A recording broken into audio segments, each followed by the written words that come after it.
patuloy na nagbibigay serbisyo, pag-asa at saya. GMA Regional TV, kapuso ng bawat Pilipino.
This is GMA Regional TV Weekend News.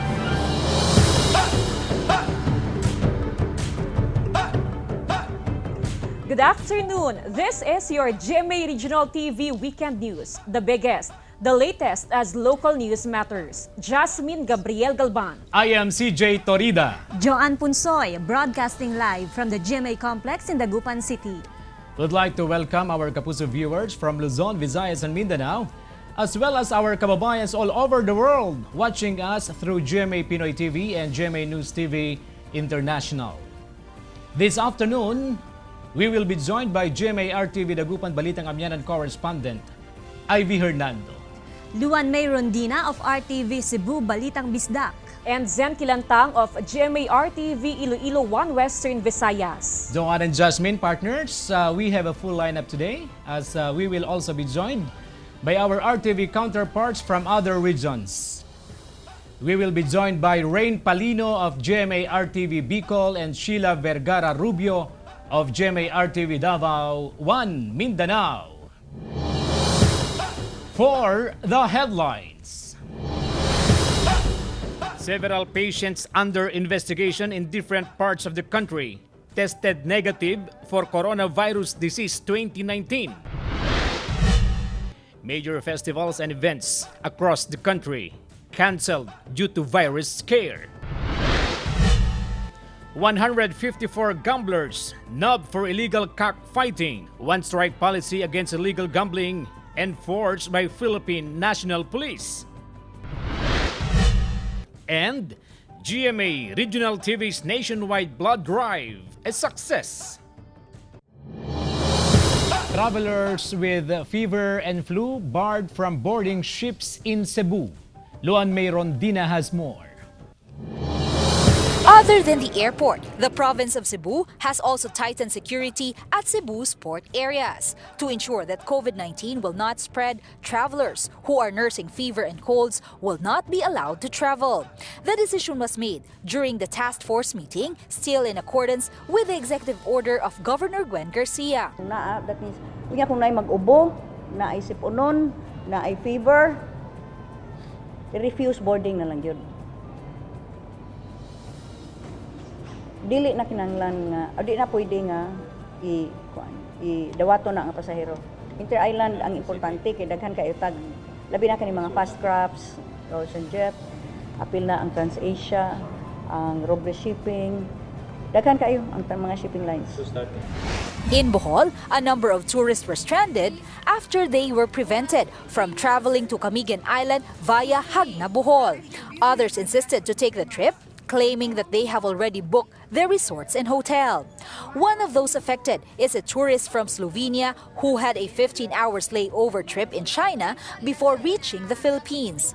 With tourists arriving in the island, Camigan Governor Jordin Jesus Romualdo issued Executive Order No. 5 preventing the entry of tourists who have travel history to China, as well as residents from countries affected with the COVID-19.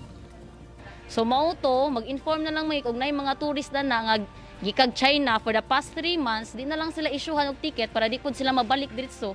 Dili na sila kapoy og travel kay di man jud sila pa laagon adto sa Camiguin. In Davao City, Mayor Sara Duterte issued an order banning welcome and send-off groups at the airport, seaport, bus terminals, and other transportation hubs effective Tuesday, February 11. Only passengers, employees, taxi grab drivers, and individuals who have transactions are allowed to enter the said premises. Up and mo drop lang ka o pwede ka mag-park, yes. Pero kanang mga, di ba naman ay magsundo. Yan ay muuban, ang anak, ang apo, ang igsuon, tanan, yes. Di ba mag-mass gather na sila din ha. Duha ka jeep, tulo ka jeep na sila na mag-welcome og isa ka buok nga paryente nila nga niabot. So bawal na siya. To ensure that everybody will be aware, a poster of the said order was made visible upon passing through the security checkpoint at the Davao International Airport. The airport management is pleased with the effect of the new order because it resulted to a more peaceful and orderly situation, especially at the waiting area. Meanwhile, in Malay Aklan, Mayor Floribal Bautista issued an Executive Order No. 4. On February 6, the local government temporarily suspended the entry to Malay and Boracay Island of those who traveled in China, Macau, and Hong Kong the past 14 days. Local police and health authorities manning the border control checkpoints 24/7 require travelers to present their passports to know their travel history. Meanwhile, the Bureau of Jail Management and Penology released a memo imposing limited entry of visitors experiencing fever to prevent the spread of the coronavirus disease 2019. In Urdaneta District Jail, visitors manifesting respiratory disease are temporarily prohibited to enter the jail premises. In Dagupan City, thermal scanning was imposed to students entering the school premises in some university. This is also implemented among employees and residents who have business transactions at the Municipal Hall of Lingayen, Pangasinan. I am Luan Merondina for GMA Regional TV. Major festivals and events across the country canceled due to virus scare. More details in Sheila Vergara Rubio's live report. Sheila? Joanne, since the Department of Health issued an advisory that discourages events that will draw a big crowd to prevent the possible spread of the COVID-19, several activities in different cities have been canceled. Davao City Mayor Inday Sara Duterte announced that all major activities lined up for the 83rd araw ng Davao celebration this March are cancelled as a precautionary measure to prevent the spread of the coronavirus disease 2019 or COVID-19. Araw ng Davao is a citywide celebration for the anniversary of the city held every March 16. The mayor said that the cancellation would unfavorably affect the city's tourism receipts, but maintained that the move is essential to avoid the transmission of the deadly virus to tourists and residents during mass gatherings. It is with a heavy heart that I have decided to cancel the following events of the 83rd Araw ng Davao celebration.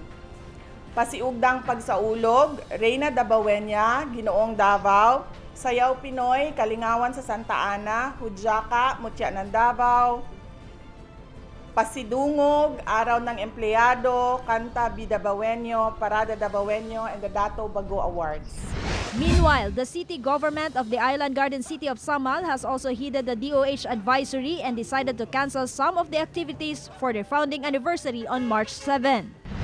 The Zamboanga City local government likewise decided to cancel additional events in line with the celebration of the 83rd Dia de Zamboanga on February 26. Some of the canceled activities are drum and lark competition, military parade, and a culminating program where many people are expected to converge. In General Santos City, the local government called off all activities for the celebration of the Kalilangan Festival later this month. However, the LGU also said it would still proceed with the wreath-laying ceremony at the monument of General Paulino Santos on February 27, which is the city's 81st founding anniversary. Davao de Oro Governor Tyrone Uy has also canceled the activities for the 22nd Araw ng Davao de Oro, supposedly to take place next month due to the threat posed by COVID-19. All activities and celebration intended for this year's founding anniversary will instead be merged with the Bulawan Festival in the last quarter of the year. In Bukidnon, Governor Jose Maria Zubiri ordered the cancellation of the Kaamulan Festival in Malaybalay City, slated in March. Kaamulan Festival is an ethnic cultural event participated by the 7 major Lumad groups in Bukidnon. Zubiri signed a memorandum urging all mayors, barangay officials, and Lumad leaders to stop the preparation for the said festival. In Pangasinan, the local government of Mangaldan decided to defer the celebration of its Pindang or Dried Carabao Meat Festival scheduled on the first week of March. In an executive order issued on February 11, Mayor Marilyn Lambino declared an indefinite postponement of all public events and gatherings in town. Aside from the festival, the EO also covers the deferment of the town's fiesta, barangay fiestas, school activities, alumni homecoming, sports tournaments, and other public gatherings.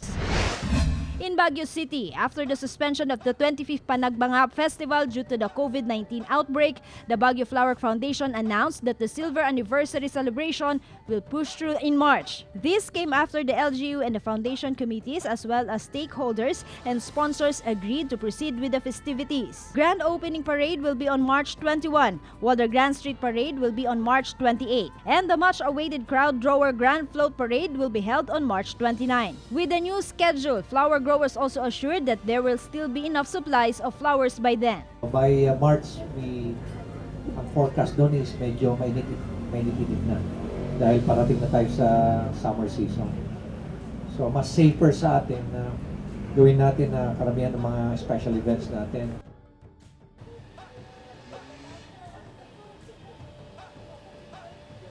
Joanne, here in Davao, the mayor also ordered the city schools, offices, and business establishments to come up with guidelines to ensure that all the students and workers who are sick are not allowed entry to the school or workplace. Joanne. Thank you, Sheila Vergara Rubio. All 8 PUIs or patients under investigation in Dumaguete City tested negative for the coronavirus disease 2019. This is based on laboratory test results from the Research Institute for Tropical Medicine. The 8 had direct contact with the Chinese couple who tested positive for the COVID-19. The Chinese couple, who was then on vacation, visited Dumaguete City and the municipality of Dawi Negros Oriental last January 21 to January 25.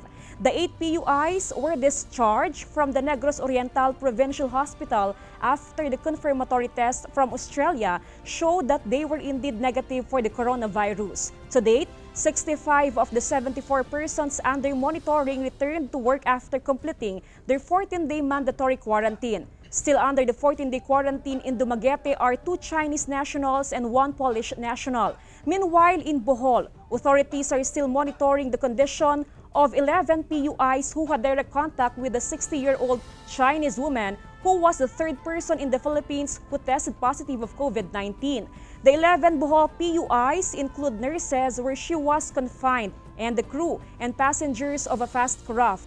As precautionary measure of the local government of Bohol, a nurse is stationed at the Tagbilaran Pier to check the conditions of the incoming and outgoing passengers. Cebu-bound passengers undergo body temperature check before they are allowed to enter into the Pier's terminal building. Get to know the Pangasinense who helps OFWs leave COVID-19 hit Wuhan in Russell Simorio's report.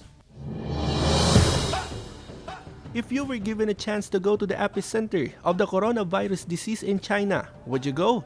This was the mission bravely faced by Roel Casaclang, a Pangasinense and a foreign service officer of the Department of Foreign Affairs, one of the courageous 3 who helped repatriate OFWs from Wuhan, China. Public servant, ganun. Kung dedicated talaga siya sa trabaho niya, kung anong trabaho niya, gagawin niya. Roel is the youngest among 4 siblings. Even at young age, Roel has already showed the spirit of heroism. Kami rin, natakot din sa gagawin niya. Siyempre, hindi naman natin alam yung mangyayari kung sakali. Roel and other frontliners who figured in the repatriation of Filipinos from Hubei, China are still under the 14-day quarantine period at the Athletes Village in New Clark City in Capas, Tarlac. Bakit nag-volunteer ka daw? Trabaho eh. Oo. Together with cameraman Wilson C., I am Russell Simorio for GMA Regional TV. The Sweetheart and the Balladeer concert, a night filled with music, laughter, and love. Let's have a peek in this report. As part of GMA Network's 70th anniversary offering, GMA brought world-class entertainment to concert-goers at the Urdaneta City Cultural and Sports Center in Pangasinan with the Sweetheart and the Balladeer Fun Night featuring Asia's pop diva Julian San Jose and Asia's romantic balladeer Christian Bautista together with Kailin Alcantara. The concert opened with the comedy duo of Donita Nose and Tekla. Gusto mo mag-fireworks, di ba? Ano to, Pyro Olympics? Pangasinenses enjoyed every moment of the concert. Julian San Jose wowed the crowd with her powerful song and dance numbers. Christian Bautista serenaded fans and couples with swoon-worthy love songs. While GMA breakout star Kailin Alcantara delivered a show-stopping K-pop dance medley with Julian San Jose. Ang galing nila! Happy kami. Kasi nag-enjoy kami sa panonood. Julian and Christian were thankful for the love and support from the fans. Maraming salamat po sa inyong walang sampung mahal at suporta. And sana po ay nag-enjoy po kayo. Very happy and thankful sa lahat po ng pumunta, kahit na umulan, kahit na ano nangyayari dito sa bansa natin. Thank you still for coming. We really appreciate. Together with cameraman Henry Duminsil, I am Jasmine Gabriel Galban for GMA Regional TV. This is GMA Regional TV Weekend News. This is GMA Regional TV Weekend News. Travelers from Taiwan questioned the quarantine directive of the local government of Cebu. Luan May Rondina for the details live. Luan? CJ, after being stranded at the Mactan Cebu International Airport and placed under quarantine for almost 2 days, 21 of the passengers from Taipei were given the go signal to fly back to Davao and are now being placed under home quarantine. Before they left Cebu, many passengers expressed dismay and anger when they were placed under quarantine. The EVA Air flight carrying 47 passengers from Taipei arrived at the Mactan Cebu International Airport Wednesday morning. GMA Regional TV talked to 3 of these passengers via phone and they all expressed their dismay. Mura man kung how we are treated here, nga kami tanan na virus. Naunsa man ni? Dili man inana ang sitwasyon sa ubang lugar. Kita naman Pilipinas mo nagkirik-kirik. Sa Bureau of Immigration. Sa Bureau of Quarantine nga wala mi sakit diri kay wala man mi kauban Chinese. Nga wala sa tarong diri nga kuan nagkaguliyang. Ang gusto nila, lahat kami ngayon ay dadalhin sa isang facility. So my question is, kung dadalhin kami sa lahat ng facility na doon, mas lalo kayo magkakasakit doon. Kasi wala naman kami sa what if there is someone infected there? No, na wala naman silang facility dito to test. Kung may coronavirus kami wala. They said that while they were given meals, there was no clear process on what was to be done with them. Some of the passengers threatened to file a case against the province. Tawag na ko siya abogado, mga demanding kaayo. Napay usa, they were thinking nga, di man ako yung nag-impose ani, nagsunod ta. It's a mandated 14-day quarantine. A day later, they were brought to a government facility to be quarantined, but passengers complained of poor living conditions. Mag-check pero human na, hibaw namin nga walay ginantan, disandan, but how come we are still here? Based on this video shared to GMA Regional TV, passengers said it took some time before they were transported to the quarantine area. At the quarantine facility, they were given folding beds. Adding to their hardship is the clogged toilet and malfunctioning faucet. Meanwhile, in Lapu-Lapu City, Cebu, a businessman offered his hotel as an isolation facility for persons under monitoring. The city now has 30 PUMs, mostly passengers who had layover stops in Hong Kong. In Mandawi City, Cebu, the police force has been mobilized to help in securing the government hospital and quarantine facility. Their primary responsibility is to ensure that PUIs and PUMs will not leave their assigned facility. The Region 1 Medical Center in Dagupan City has recorded the first patient under investigation for COVID-19. The patient experienced flu-like symptoms days before her Taiwan trip, but her condition worsened after her return to the Philippines. She was admitted to the hospital and was immediately isolated but is now in stable condition. In Davao City, to fast-track the process of determining if PUIs are positive or negative of COVID-19, the DOH will install a Research Institute for Tropical Medicine or RITM laboratory at the Southern Philippines Medical Center or SPMC in Davao City. This is the first RITM lab for COVID-19 in Mindanao. A number of medical technologists from SPMC will be sent to Metro Manila for training.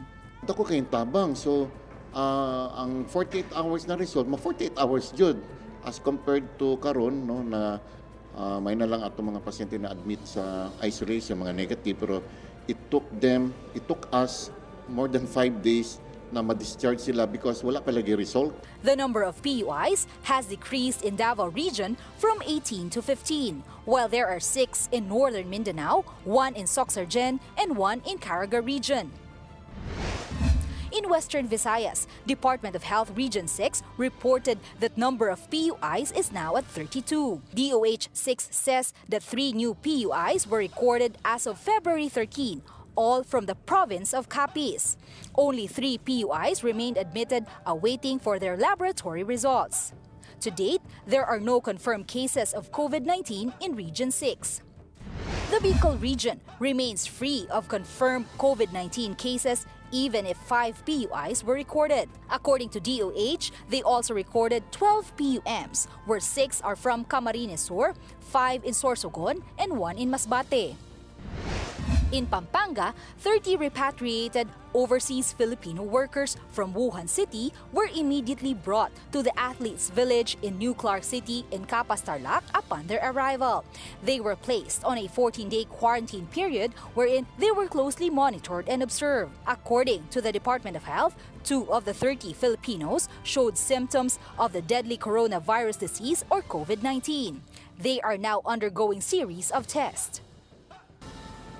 Yesterday, the palace confirmed that the Interagency Task Force for the Management of Emerging Infectious Disease has resolved to lift the travel restrictions on Taiwan effective immediately. This means that travels may now be made by any national to Taiwan from the Philippines and vice versa. CJ? Thank you, Luan May Rondina. DILG confirmed Espinido's inclusion in drug watch list. John Sala files this report. Lieutenant Colonel Jovi Espinido is known for his controversial anti-illegal drugs operations. In 2016, while he was the police chief of Albuera, Leyte, when former Mayor Rolando Espinosa was killed in a police search operation. And in 2017, when he led the drug raid against the Parojinogs of Ozamis City. Last week, he was relieved as the chief of Bacolod City Drugs Enforcement Unit. While no reason was given for his sudden relief, reports that he is in the government's drugs watch list came out. The Department of the Interior and Local Government Secretary Eduardo Año confirmed Espinido's inclusion in the list, saying that it will still undergo validation and possible investigation. Actually, we couldn't comment for now regarding the matter. Kay una, ang National Headquarters has already issued a statement that they would be the one who will take care of kung ano man ang updates regarding sa amuning issue. The Police Regional Office 6 and the Bacolod City Police Office refused to give a comment. No-comment ako. Hindi lang ako. Share din na lang. Nahuli ako na magpunta sa iya. The Philippine Drug Enforcement Agency 6 was also in shock about the information. We were also taken off guard man sang ginpagwa nga Colonel Espinido was part of the narco list. GMA RTV 1 Western Visayas tried to get Espinido's reaction. However, he refused to give a comment and in a text message said that he will only answer if the PNP General himself confirms his inclusion on the list. According to the Philippine Drug Enforcement Agency, there are 300 police officers listed in the narco list.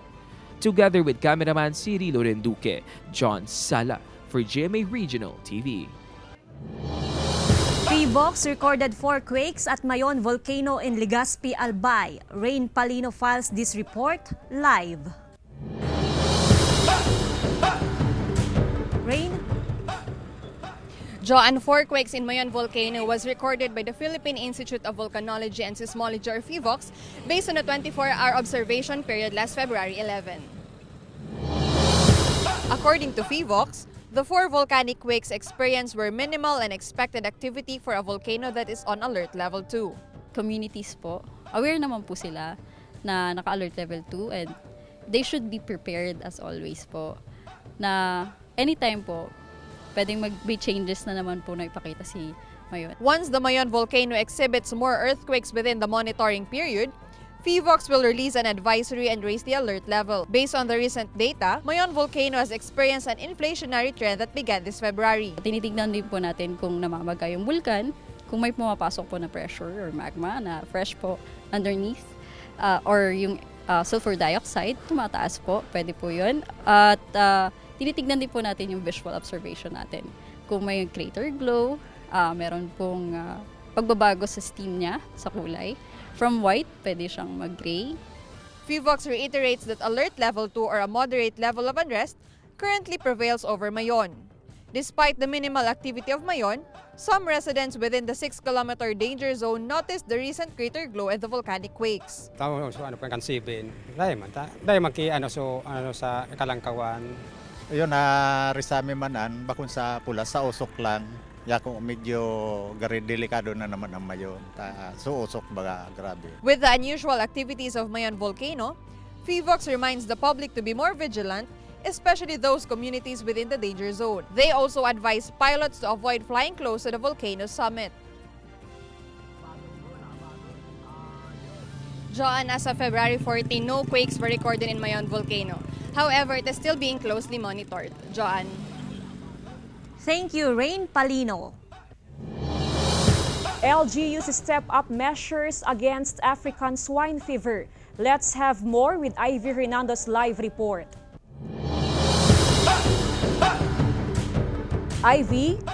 Jasmine, local officials in certain areas in the Philippines declare lockdown after cases of African swine fever. The local government unit of San Carlos City declared a state of calamity after blood samples taken from some hogs in Barangay Kalubawan tested positive for African swine fever. This is the first step in order for the city to avail of funding from the national government, which will be used to help contain and eradicate ASF. Authorities are managing the situation and conducting a head count of all the hogs in the affected and nearby barangays. There was a time na we set up almost 9 to 10 checkpoints for the entry and exit. Now in Kalubawan, starting kahapon, ay wala na nakakapasok, wala na nakakalabas. Authorities implemented a barangay lockdown in areas with incidents of death. The Municipal Agriculture Office has not yet officially identified the disease of the hogs, as the results of the blood sampling is yet to be released. Walang masyadong outbreak doon na matindi compared doon sa Bimali. So, hindi natin masabi na ito is outbreak kagad. The National Meat Inspection Service released a memorandum order imposing a strict inspection of cold storage facilities due to the African swine fever threat. Cold storage facilities in Region 1 are mandated to follow precautionary measures to prevent the disease.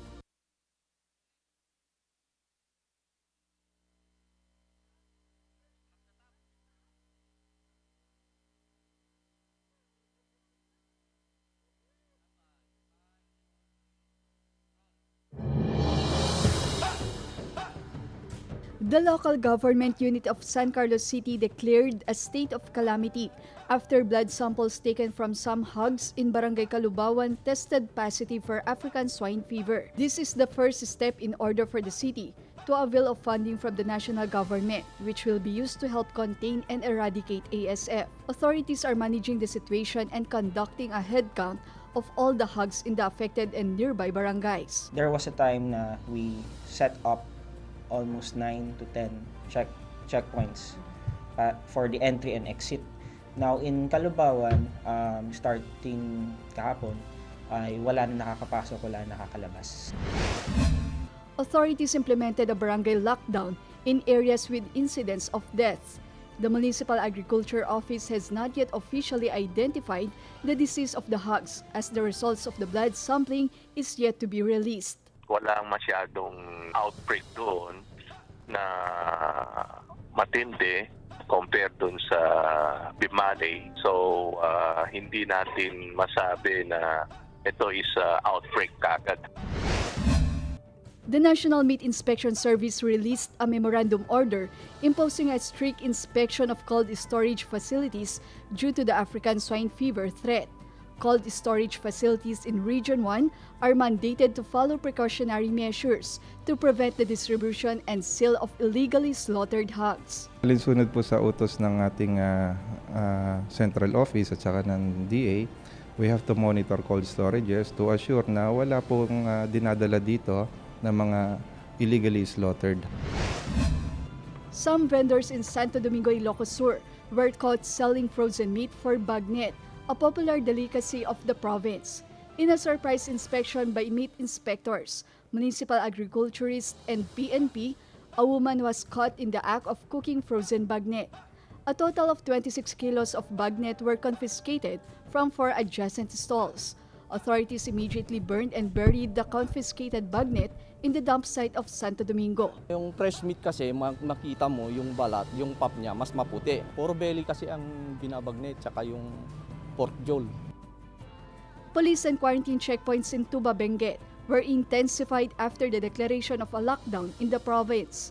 Some hogs in 2 barangays were already affected by African swine fever, while more than 100 were culled. The Department of Agriculture is conducting an information drive for hog raisers with the help of local government units. The Department of Agriculture is conducting an information drive for hog raisers with the help of local government units. A 90-day ban of hogs and pork products from Mindanao was enforced in the entire Cebu province, following the reported case of African swine fever in Davao Region. Governor Gwen Garcia issued the executive order.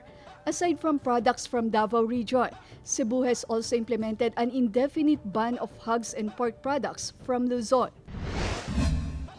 In the neighboring province of Bohol, authorities are also on a tight watch to prevent the entry of ASF in the province via the Hagna port. Hagna is the gateway of products from Mindanao. Part of their preventive measure is to disinfect all vehicles on board ships before they are allowed to leave the port. The Department of Agriculture in Region 11 recently confirmed that ASF has afflicted 2 barangays in the town of Sulop in Davao del Sur. This came after blood samples of the hogs from barangays Palili and Laperas were found positive with ASF. Culling was immediately implemented within the 1-kilometer radius from the 2 barangays of Sulo. Agriculture Secretary William Dar also assured that the affected backyard hog raisers will be given financial assistance. Nandiyan ang pundo, we are giving 5,000 pesos per culled out pig. In Davao City, the culling or depopulation process at the 2 Ground Zero barangays in Kalinan District has also started.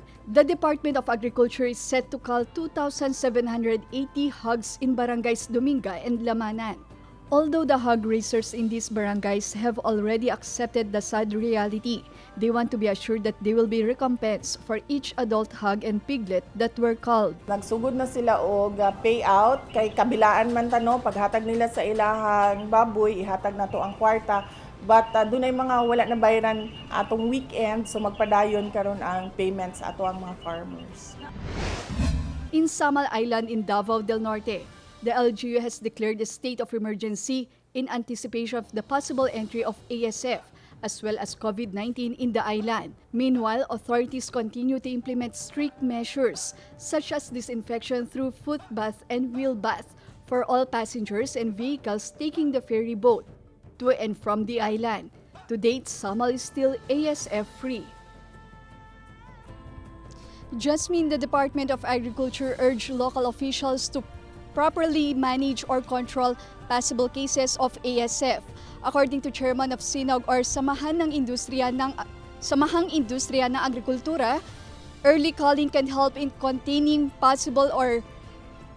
containing the disease even if the test is not yet released. Jasmine? Thank you, Ivy Hernando. This is GMA Regional TV Weekend News.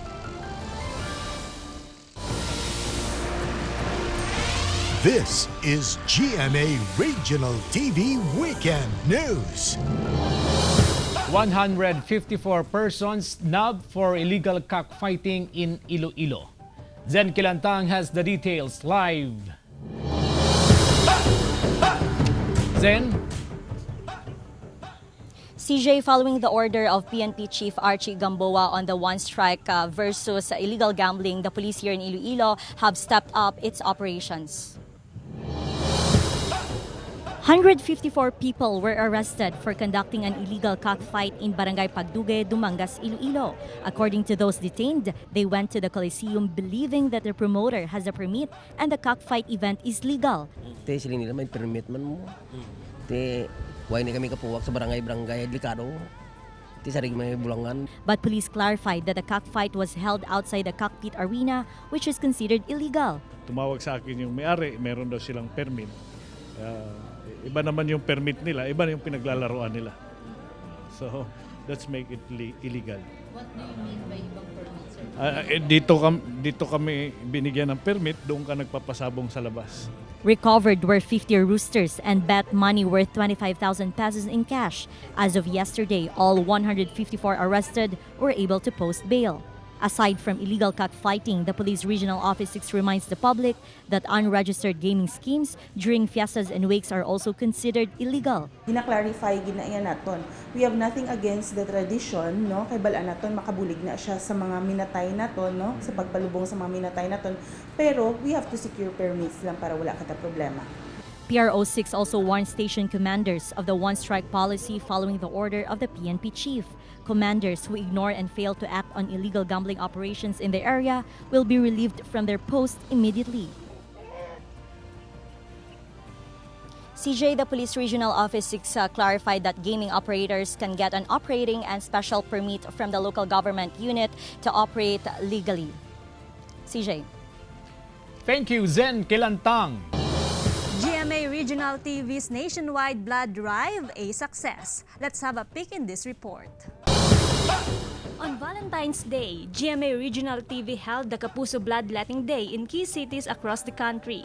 In North Central Luzon, the event was held at the Divine Word College of Vigan and Vigan Ilocos Sur, with students from different departments participating. Ang goal ko po kasi ay makatulong sa iba na nangangailangan ng dugo. More than 160 bags of blood were collected from Kapuso donors in Pangasinan at the Urdaneta City Cultural and Sports Center. For couple Giselle and John Ryan, Valentine's Day is more memorable and special when helping and saving lives of others with this activity. Para po makatulong sa nangangailangan ng dugo. In Naga City, another couple, Junel and Verna Viola, were the first ones in line to donate blood. In Cebu, most of the blood donors of the GMA Regional TV Bloodletting Project are members of the PNP, BGMP, Philippine Army, and Philippine Navy. Sa tanan katong mga donors namo or katong gusto mo donate og dugo, ang pagkinahanglan og dugo kada adlaw. The Red Cross Davao chapter commended the timeliness of the bloodletting activity since there is a lack of blood supply in Davao region. Despite the COVID-19 scare, Warlito Manaba, a mall employee, did not have second thoughts of donating blood for the third time. Para makatabang po sa nanghinanglan sa dugo na dili po sa akwa lang sa sarili kundi sa mga tao pa nanghinanglan.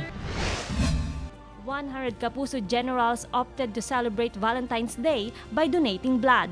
A good number of police personnel of the Police Regional Office and Regional Maritime Unit volunteered to donate. There were also residents of Jensan who have become regular blood donors. Red Cross said a person may donate blood up to 4 times in a year.